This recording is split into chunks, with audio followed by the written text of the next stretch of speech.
और इसराइल और लेबनान के बीच जो तनाव चल रहा है आरजू, इसको लेकर खबर है कि इसराइल की तरफ से जवाबी कार्रवाई यहां पर की गई है। हिजबुल्लाह के ठिकानों पर ये हवाई हमले किए गए हैं, जिसकी तस्वीरें भी सामने आई हैं। लेबनान के हजारों रॉकेट्स को नष्ट कर दिया है, साथ ही 100 से ज्यादा रॉकेट्स लॉन्च को भी बर्बाद कर दिया गया है।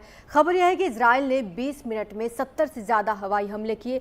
इन हमलों को 7 अक्टूबर 2023 के बाद अब तक का सबसे बड़ा हवाई हमला बताया जा रहा है। इधर लेबनान के नेता हसन नसरुल्लाह ने टीवी में अपने संबोधन में कहा कि इसराइल ने सारी हदें पार कर दी हैं। इसराइल अगर लेबनान में घुसा तो युद्ध के लिए उसकी ये बड़ी गलती होगी।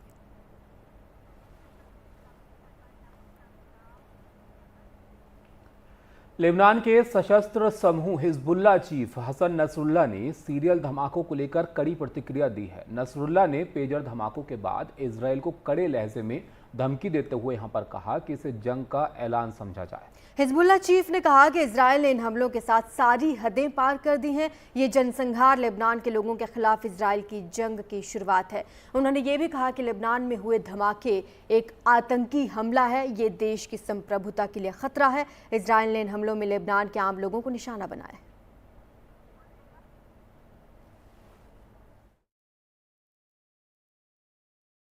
इजरायली वायुसेना ने लेबनान में प्रीएम्प्टिव स्ट्राइक किए हैं।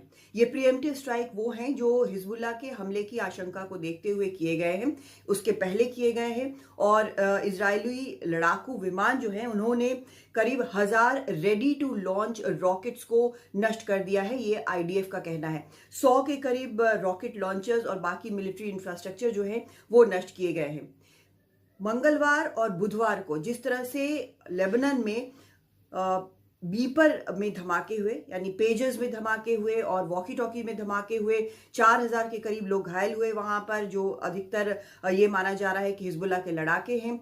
उसके अलावा 30 से ज्यादा लोग मारे गए, 200 से 400 काफी ज्यादा घायल बताए जा रहे हैं। तो उसके बाद ये आशंका थी कि हिजबुल्लाह जो है वो जवाबी कार्रवाई करेगा, इसीलिए आईडीएफ ने एक प्रीएम्प्टिव स्ट्राइक करके ये आशंका जो है फिलहाल खत्म करने की कोशिश की है। लेबनान के कुछ अखबारों का ये कहना है कि 20 मिनट के अंदर आईडीएफ ने करीब 60 से 70 इस तरह के स्ट्राइक्स किए हैं, जिसमें हिजबुल्लाह के मिलिट्री इंफ्रास्ट्रक्चर, रॉकेट लॉन्चर्स और रॉकेट जो है वो नष्ट किए गए हैं।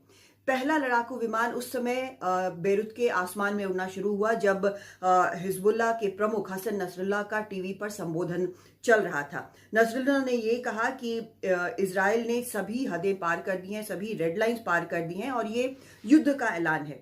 और ये उन्होंने ये भी कहा कि इजराइल ने जो किया है वो टेररिस्ट ऑपरेशन है, एक नरसंहार है, जिनोसाइड है, ये उन्होंने कहा। और ये भी दावा किया कि इजराइल इस तरह से जो कर रहा है तो उसका जो एक युद्ध का लक्ष्य है, जो कि इतवार को ही अनाउंस किया गया है कि नॉर्थ में, उत्तरी इजराइल में सभी लोग वापस लौटे, वहां इजरायली रहने वाले, ये उनका युद्ध का लक्ष्य है। तो ऐसे में इस तरह की कार्रवाई से ये इजरायली जो है वापस अपने घरों को नहीं लौट पाएंगे।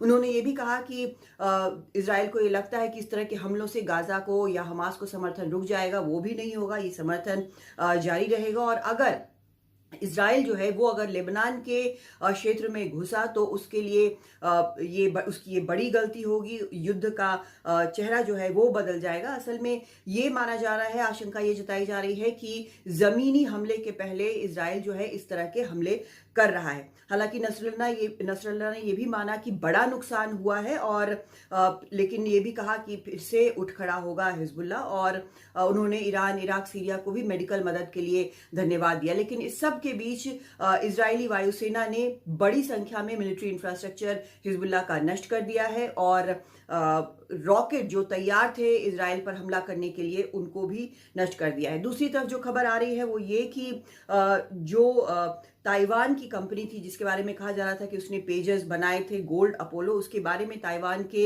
जो इकोनॉमी मिनिस्टर है उन्होंने कहा है कि इसके कंपोनेंट्स जो है, इसमें जो सामान यूज हुआ वो ताइवान का नहीं है, ताइवान ने नहीं बनाया है। दूसरी तरफ जो वॉकी टॉकी जो जिनमें ब्लास्ट हुआ लेबनान में, जो आईकॉम कंपनी है, उसने ये कहा है कि उस तरह की वॉकी टॉकी उसने बनाना करीब 10 साल पहले बंद कर दिया है। तो ये रहस्य जो है वो काफी गहराता जा रहा है कि आखिर किस तरह से ये पूरा मामला चला, जब किस तरह से ये संभव हुआ कि पेजर्स और वॉकी टॉकी में एक्सप्लोसिव प्लांट किए गए। लेकिन हमले की आशंका को देखते हुए इजरायली वायुसेना ने प्रीएम्प्टिव स्ट्राइक लेबनान में कर दिया है। दिल्ली से कादम्बिनी शर्मा, एनडीटीवी इंडिया।